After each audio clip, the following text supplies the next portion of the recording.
आज की इस वीडियो में हम सीखेंगे मौलिक अधिकार के बारे में कि भारत का संविधान जो है भारत के नागरिकों को कितने प्रकार के अधिकार प्रोवाइड करता है या देता है। देखिए, जिसमें पहला अधिकार है हमारा समता या समानता का अधिकार, जिसको हम आर्टिकल 14 से 18 में पढ़ते हैं।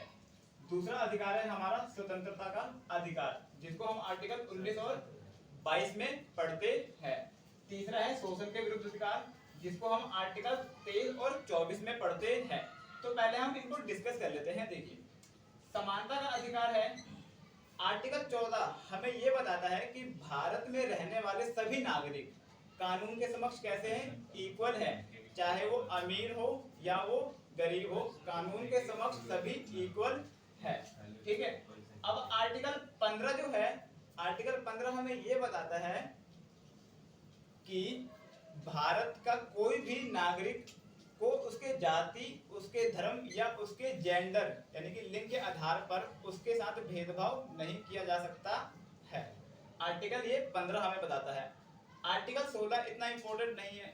आर्टिकल 17 क्या बताता है हमें, अस्पृश्यता के बारे में, यानी कि अनटचएबिलिटी के बारे में, है ना, कि भारत में रहने वाले लोगों के साथ छुआछूत नहीं हो सकता। जैसे कुछ मतलब निम्न वर्ग के लोग होते हैं और कुछ अपर वर्ग के लोग होते हैं ना, तो उनके बीच में क्या होता है, जो छुआछूत होती है, इस चीज को खत्म कौन करता है, हमारा आर्टिकल 17। आर्टिकल 18 उतना इंपॉर्टेंट नहीं है।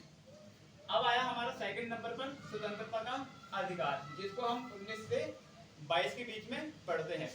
अब इसमें देखिए, पहला आर्टिकल आता है 19A। तो 19A हमें यह अधिकार देता है, बोलने की स्वतंत्रता है पूरी की पूरी, यानी कि भारत में रहने वाले प्रत्येक नागरिक को बोलने का अधिकार है।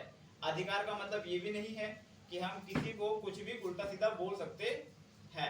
हम किसी भी टॉपिक के ऊपर अपने पॉइंट ऑफ व्यू को रख सकते हैं, पर ऐसा बिल्कुल नहीं है कि किसी भी व्यक्ति को हम कुछ गलत बोलें।